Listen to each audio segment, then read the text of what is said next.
ከሰሞኑ በአፋር ስለፈነዳው እሳተ ገሞራ አንስተን አፋር ላይ ስለማታውቋቸው አንዳንድ ሚስጥሮች ልነግራችሁ ወደድኩኝ። አፋር ብዙ ሚስጥራት ያሏት ያልተነገረላት የሀገራችን የኢትዮጵያ ምድር ናት። እንግዲህ አፋር ላይ ብዙ ያልተሰሙ ሚስጥራዊ ድንጋይ አፋር ላይ ያለው የተቀበረውን ከተማ ጭምር ስለዚህ አንስቼ ነግራችኋለሁ። ባለፈው ቪዲዮ ላይ በተለይ ኢትዮጵያ ውስጥ ስላለው ገነትና ሲኦል ስለመሆኑ ኢትዮጵያ ውስጥ ነግሬያችሁ ብዙዎቻችሁ ጥሩ ነው፣ ጥቂቶቻችሁ ደግሞ ልክ አይደለም ብላችሁኛል። ሐሳብ በሐሳብ እንሟገት።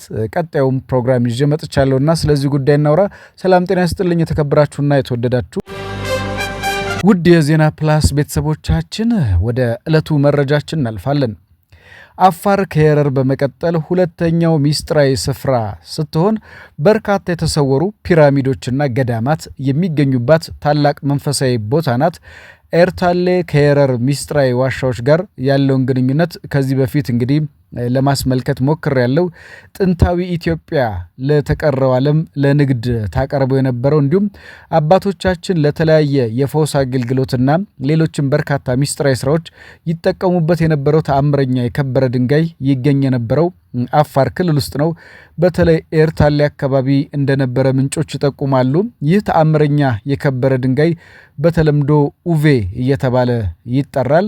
እንግዲህ በድህነት ለተቀፈደደው የዘመኑ የኢትዮጵያ ሕዝብ እንዲህ አይነት ማዕድናት ዳግም ወደ አገልግሎት መመለሳቸው አስፈላጊ ነው፣ የምንናፍቀው ነው። ሀያሏ ኢትዮጵያን ለመመልከት ከፍተኛ አስተዋጽኦ አላቸው። በመሆኑም ተረካቢው ትውልድ ነቅቶ ሊፈልጋቸው ሊጠብቃቸው ይገባል። እንግዲህ ስለ አፋር ሚስጥራት እናንሳ። አፋር ኢትዮጵያ በሀገራችን ኢትዮጵያ ውስጥ እንግዲህ የሚስጥር የታሪክና የጥበብ ማደሪያ ከሆኑ ቦታዎች ውስጥ አንዱ አፋር ነው። ስለ አፋር ብዙ ባይባልም ኢትዮጵያን ኢትዮጵያ ያሰኙ የባህር ላይ ተጓዦችና ገንቢዎች ያፈራች ምድር ናት። እንግዲህ አፋር እንኳን ሰው ግመሉ የኢትዮጵያን ባንዲራ ያውቃል ይባላል። ስለ ኢትዮጵያዊነት አይታሙም። በአንድ ወቅት እንግዲህ አንድ አባት ስለ መጪው የኢትዮጵያ ትንሣኤ ስለሚሰኘው ዘመን ሲናገሩ እንዲህ አሉኝ ይላል ጽሑፋችን። እመቤታችን ቅድስት ድንግል ማርያም በስደት ወደ ኢትዮጵያ በመጣች ዘመን ቆይታዋን ጨርሳ ስትወጣ ያለፈችው በአፋር በኩል ነበረ። ታዲያ በአፋር ላይ ለእረፍት በቆዩበት ወቅት በዘመኑ በስፍራው የነበሩ ኢትዮጵያውያን ልዩ እንክብካቤ አድርገውላቸው ነበረ። በዚህም የተነሳ እመቤታችን ቅድስት ድንግል ማርያም ቃል ኪዳን ገብታላቸዋለች ለአፋሮቹ። ቃል ኪዳኑም ኢትዮጵያን አንድ አድርጎ የሚገዛ ንጉሥ ከዚህ ምድር እንደሚወለድ ነበረ ቃል ኪዳን የተገባው። በተመሳሳይ ደግሞ ጄምስ ብሩስ ሰርቆት ሄዷል የተባለው ዋናው የፍካሬ ኢየሱስ ጥራዝ ላይ ስመ መንግስቱ ቶ የሚሰኝ ንጉሥ እንደሚነሳና የእናቱ ውልደት ከነኙ ከአፋር ወንድሙ ደግሞ ከሐረሪን ዘንድ እንደሆነም እንደሚጠቀስ የቃል መረጃዎች ያመላክታሉ። አፋር አንድ ወጥ ፍልፍል የሆኑ ግዝፈታቸው ወይም ትልቀታቸው ከግብጾች ፒራሚዶች የሚልቁ ፒራሚዶች፣ ሚስጥራዊ ገዳማት ተሰውረው እንደሚገኙ የታሪክ ሊቃውንት አባ ተስፋ ስላሴ ሞገስ በጥናታቸው ወይም በጥናታዊ ጽሑፋቸው ላይ ገልጸዋል። የጥንታዊ ግብጾች አልባሳትና አኗኗር ዘይቤም ከዚህ ከኢትዮጵያውያን ወንድሞቻችን ከአፋሮች የተወረሰ እንደሆነ አንዳንድ ጂኦሎጂስቶች ሲናገሩ ይደመጣል። የአሁኗ የአፍሪካ አህጉር ስያሜም የተገኘው በባህርና በተለይ በጦረኝነታቸው ብዙሃኑ አፍሪካ ምድር ላይ መስፈር የቻሉ ኢትዮጵያውያን አፋሮች እንደሆኑ የታሪክ ተመራማሪዎች ይገልጻሉ። በተጨማሪም በቤተ ክርስቲያናት አንዳንድ ድርሳናት ላይ ወርቀ ኦፌር እየተባለ የሚጠራው ውድ ወርቅ መገኛው ይኸው ምድር አፋር እንደሆነ ይነገራል። ንግሥተ ሳባ ማክዳም ንጉሥ ሰለሞን ካስደመመችባቸው ስጦታዎች አንዱ ይህ የአፋር ወርቅ ነው።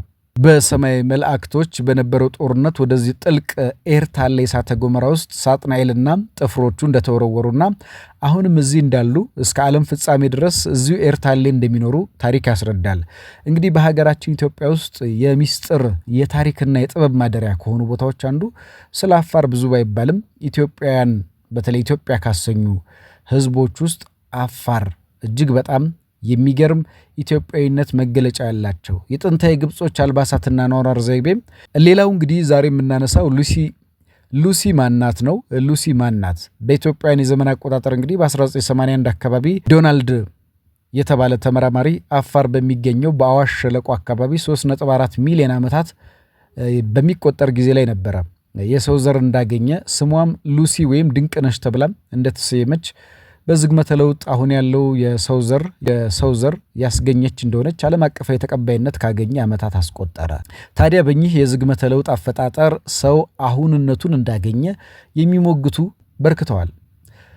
ሰነፍ ሰው በልቡ አምላክ የለም ይላል እንዳለ መጽሐፍ። በእርግጥ ይህ ሐሳብ በተለይ አቃቤ ኑፋቄ ወይም ኢቮሉሽን ወይም ዝግመተ ለውጥ የሚል አመንኪዮ በጊዜ ሂደት ሳይንሳዊ ልብስ ሊያለብሱትም ቅሉ እንግዲህ አስተምሮ ጅማሮ ምን እንደነበር ይታወቃልና ታዲያ 3.4 ሚሊዮን ዓመት ያስቆጠረችው ሉሲ ወይም ድንቅነሽ ማን ናት?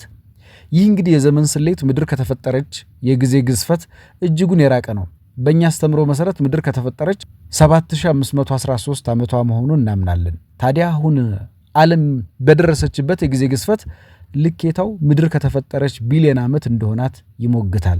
ታዲያ በሁለቱ መካከል ይህንን ያህል የዘመን ልዩነት እንዴት ሊኖር ቻለ የሚለው በቤተ ክርስቲያን ሊቃውንቶች ስትገለጥ በታላቁ ሄኖክ ምዕራፍ 2 ያሉት ከስማዚያ ጭፍሮች አንዷ እንደሆነች ያስረዳሉ። በዚህ ምዕራፍ ላይ እንግዲህ የስማዚያ ጭፍሮች በምድር ላይ በተባዙ ጊዜ በደላቸው ሲበዛ በቅዱሳን መላእክት ኃይል ወደ ጨለማ ሸለቆ ውስጥ እንደተጣሉ ይነገራል። የሳይንሳዊ የዕድሜ ልኬታ የሚታወቀው እንግዲህ በተገኙ ቅሪተ አካሎች ላይ ነው። ታዲያ ሄኖክ እኚህ ኔፍሊም ወይም ራእይት የሚባሉ ግዙፋን የሰው መልክና ቁመና ያላቸው እስከ 3000 ክንድ ርዝማኔ እንደነበራቸው ይገልጻል። ይህ ማለት እጅግ ጠንካራና ብርቱ አጥንት ወይም አካል እንደሚኖራቸው ይታመናል። የዚህ ግዙፍ ዕድሜ ሳይንሳዊ አካል በሆነችው በተለይ ደግሞ ሲሰላ ከግዝፈት ከጥንካሬ የተነሳ ቅሪተ አካላቸው ብዙዎቹ በርካታ ዓመታትን ለመቆየት ያስችለዋል። በዚህ የተነሳ አፋር አዋሽ ሸለቆ የተገኘው ወይም ደግሞ የተገኘችው ከኔፍሊሞች አንዷ እንጂ ሚሊዮን ዓመታት የኖረች ሰው አይደለችም። ከዚህ ይልቅ የሚያስገርመው ዛሬም ድረስ ዓለም የሚያምነው በሉሲ ምክንያት ከኢትዮጵያ ምድር ዘራችን የተመዘዘ ነው በሚል ነው። ነገር ግን የኚህ ግዙፋን ቅሪተ አካል ለምን እንዴት እና ኢትዮጵያ አፋር አዋሽ ሸለቆ ስር ለምንና እንዴት ኢትዮጵያ አፋር አዋሽ ሸለቆ ስር ተገኘ ለሚለው ጥያቄ መልሱን መስማት ያጓጓል። ለዚህም ነው አፋርን ስናነሳ ኤርታሌና ጣናን የምናነሳው። በጣም ተያያዥ ነገሮች ስለሆኑ ሁለቱ አብረው ስለሚነሱ ነውና ይህ ጉዳይ እንግዲህ በሌላ ጊዜም በስፋት የምናነሳው ይሆናል።